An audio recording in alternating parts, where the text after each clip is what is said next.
My name is Claudine Gay, and I am the president of Harvard University. My name is Sally Kornbluth. I have been president of MIT.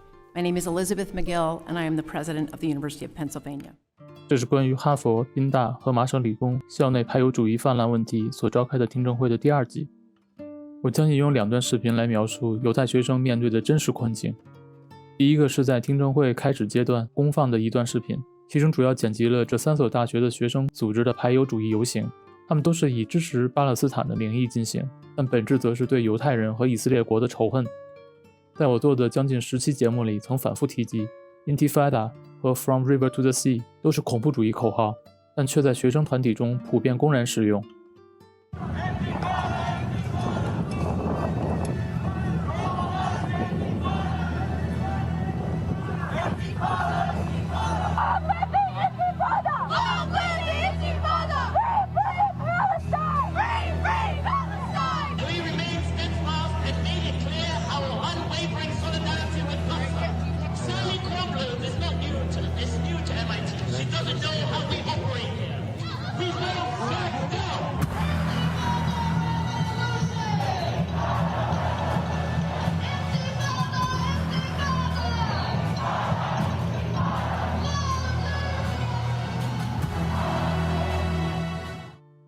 另一段视频材料来自这场听证会之前，在共和党大会上一名受害犹太学生的证词。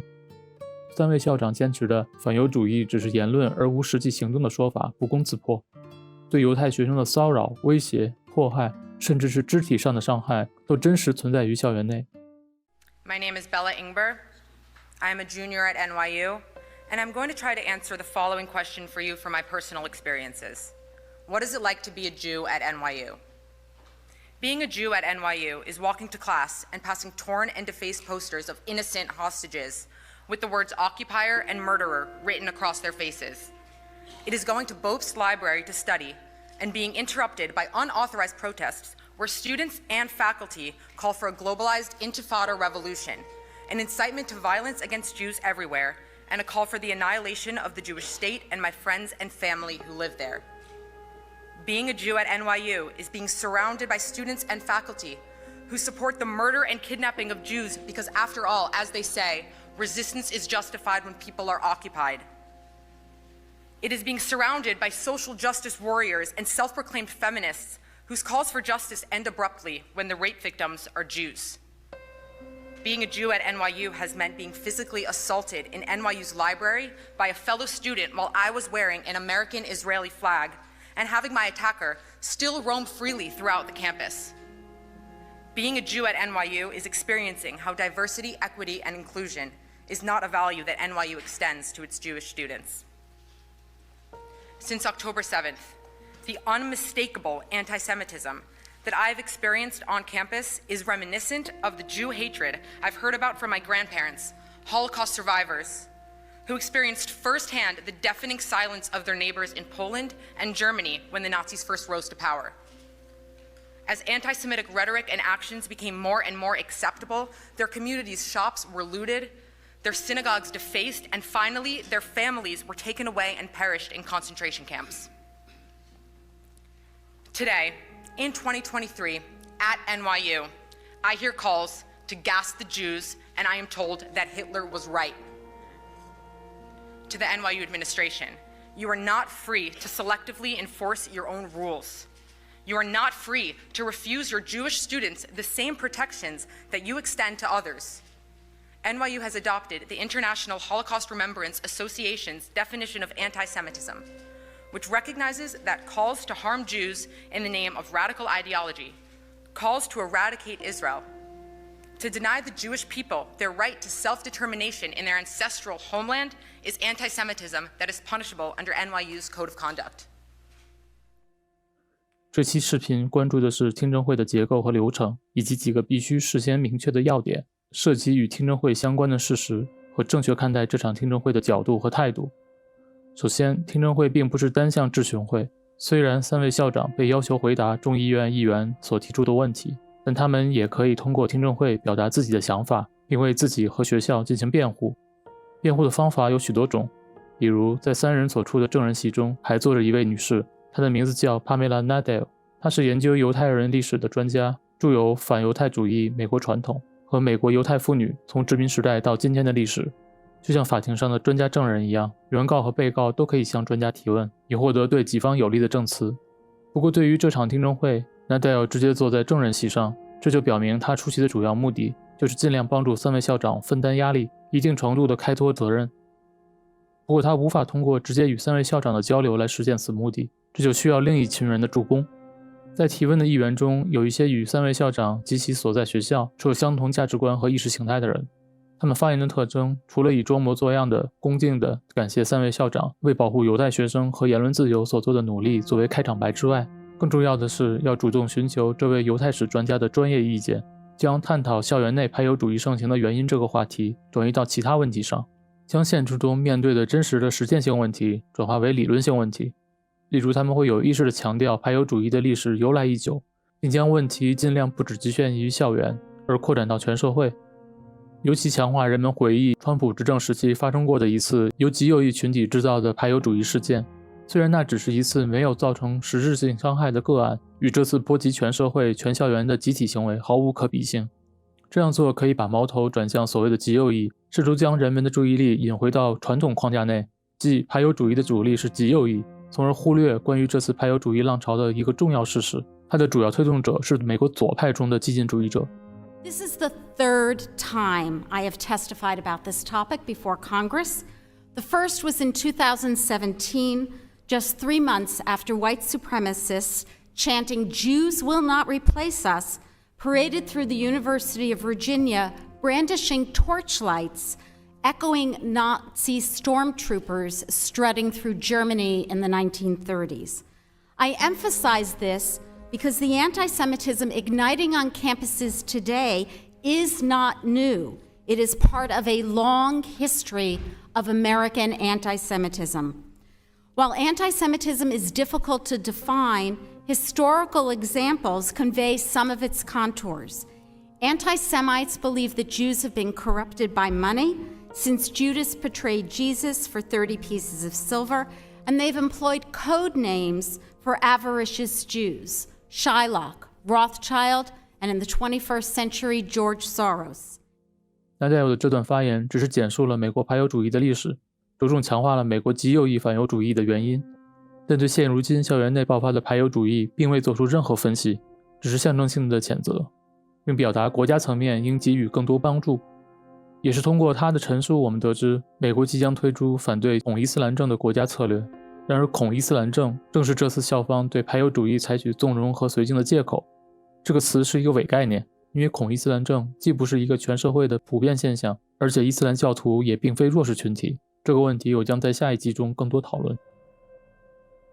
为校方辩护转移话题的另一种策略是展望未来，他们会假装向这位专家寻求帮助，令其解答排犹主义产生的问题和未来应对的方法，当然仍然是一纸空谈，仍然对此时此刻校园内正在发生的骚扰和暴力视而不见。另一个更直接的转嫁问题的方式是责问共和党执政时期对教育部民权办公室经费的削减。虽然我们都知道，即便经费变得更多，也不会被用在避免排犹主义的教育上。众议院少数党，也就是民主党资深议员 Bobby Scott 作为第一个发言者，亮明姿态，巧妙地利用上述2种方式帮3位校长解围。To be clear, this discrimination is nothing new on college campuses, indeed nothing new in society generally. Any student of history knows that it did not start with the October 7th attacks or any one new event, and it didn't start with diversity, equity, and inclusion initiatives. Of note, this is an opportunity that my Republican colleagues denied us in 2017 when committee Democrats called for a hearing 6 years ago on campus discrimination, when white supremacists marched through the University of Virginia grounds shouting, "Jews will not replace us." We couldn't get a hearing back then. And while my colleagues claim to be committed to combating discrimination on campus, they're also contradictorily and simultaneously stoking culture wars that can be divisive and discriminatory. Moreover, House Republicans are proposing significant cuts to the Department of Education's Office of Civil Rights. the very office responsible for upholding students' civil rights and investigating discrimination claims. You can't have it both ways. You can't call for action, then hamstring the agency charged with taking that action to protect students' civil rights. In stark contrast, the Biden administration has taken an active role in helping institutions protect students as part of the White House's national strategy to combat anti-Semitism. 这场听证会当然是一次政治博弈，但我们不应该将其简单的视为党派之争或改革派与保守主义的争夺。这是我想强调的第二个要点，即这场听证会不是关于利益，而关乎真相。政治存在于生活的所有层面，但不应该把所有人做所有事的动机都归因于政治意图。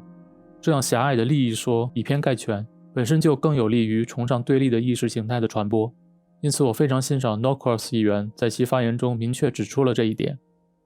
But the one thing I do want to state before I go into my questioning is the idea of making this a partisan issue is disgusting.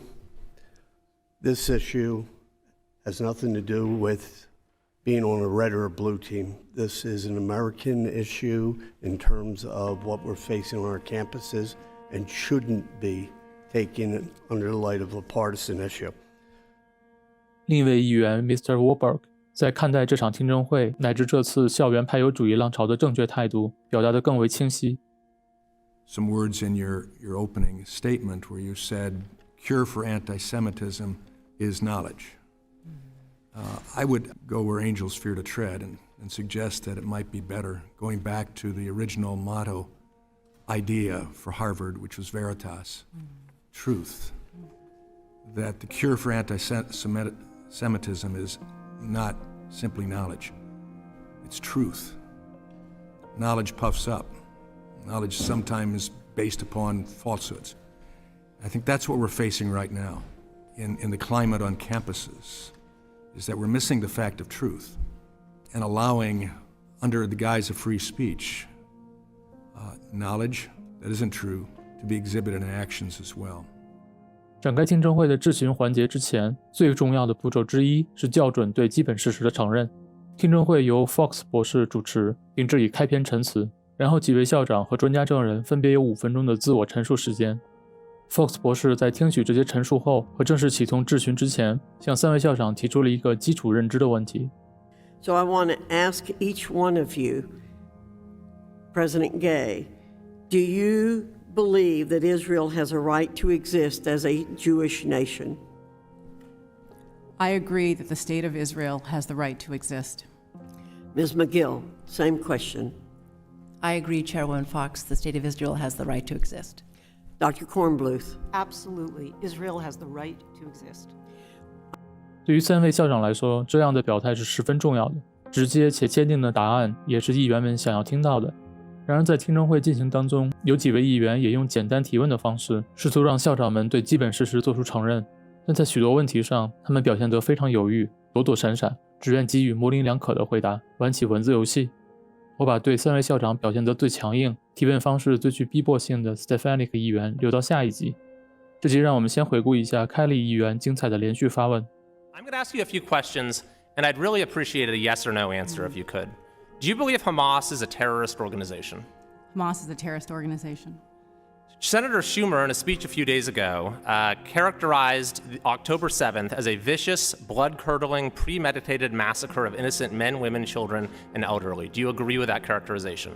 That characterization is accurate, and I have condemned the heinous and barbaric terrorist attacks. Senator Schumer also said that when students on college campuses across the country who wear a yarmulke or display a Jewish star are harassed, verbally vilified, pushed, and even spat upon and punched, that is anti-Semitism. Do you agree with him that that's anti-Semitism? I agree. Do you acknowledge that some incidents of that nature have been occurring on Harvard's campus?